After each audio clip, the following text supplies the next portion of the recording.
"I'll give it up after I'm president," Trump said on Twitter during a speech in Rhode Island on April 22nd, 2016. "We won't tweet anymore," he promised. "I promise we're building the wall and Mexico will pay for the wall." Trump's use of Twitter is heavily criticized by many, but most of the criticism doesn't hold any weight. It's unpresidential, many people say, but why? It's crazy how many people don't have a problem with businesses, celebrities, or companies using the platform, but yet when the president uses it to keep people in the loop, everyone considers it a mortal sin. Social media has now ingrained itself in our society. I mean, my 6-year-old grandma has Twitter and she has a smartphone, a touchscreen smartphone, and she grew up on a farm.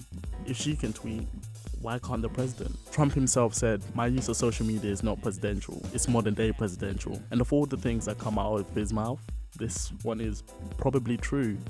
Everyone forgets how Barack Obama used social media to win the election back in 2008, and every other candidate since then has just really been following his blueprint. I would even argue if Obama had hit Twitter as hard as the Trump administration, he could have probably improved his approval ratings and conveyed his message much better to the American public. Every analyst has given an answer as to why Trump is very adept at getting people to support his message, and his use of Twitter is part of this. I don't know if his PR team planned this, but by capitalizing off the fake news narrative, Trump's Twitter account is a legitimate source of information for his followers now. It's an unfiltered and unbiased political watering hole in their eyes. This isn't all. How journalism has worked has not changed for many decades. Usually the journalist would research a story, maybe conduct an interview, and then would proceed to break the story. Well, the Trump administration has branded the media establishment fake news, despite the media being controlled by pretty much the right wing, but that is a story for another day.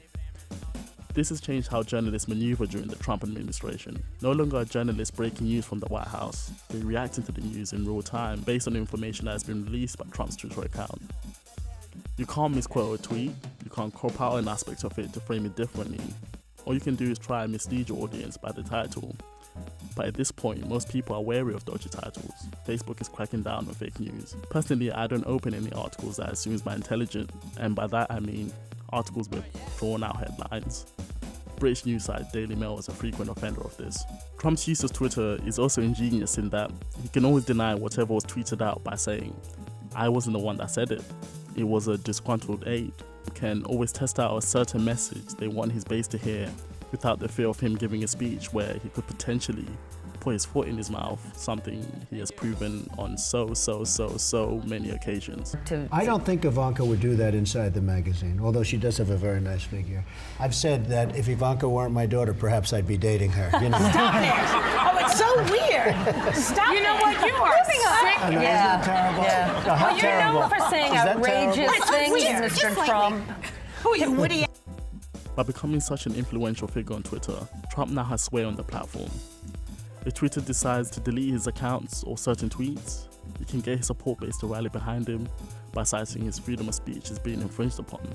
Twitter also doesn't want to remove Trump from their platform because in a couple of years, he is going to be free promotion. Twitter is going to be in the history books because of certain tweets that Trump has tweeted out. So lastly, what do you think of Trump's use of Twitter? Do you think I'm looking into it too much, or do you think I've missed out an important point? Call me an SJW Cuck in the comments. Make sure to like this video and follow the new gentleman. GQ is now rubbish, Playboy is now gay, and what even is Esquire?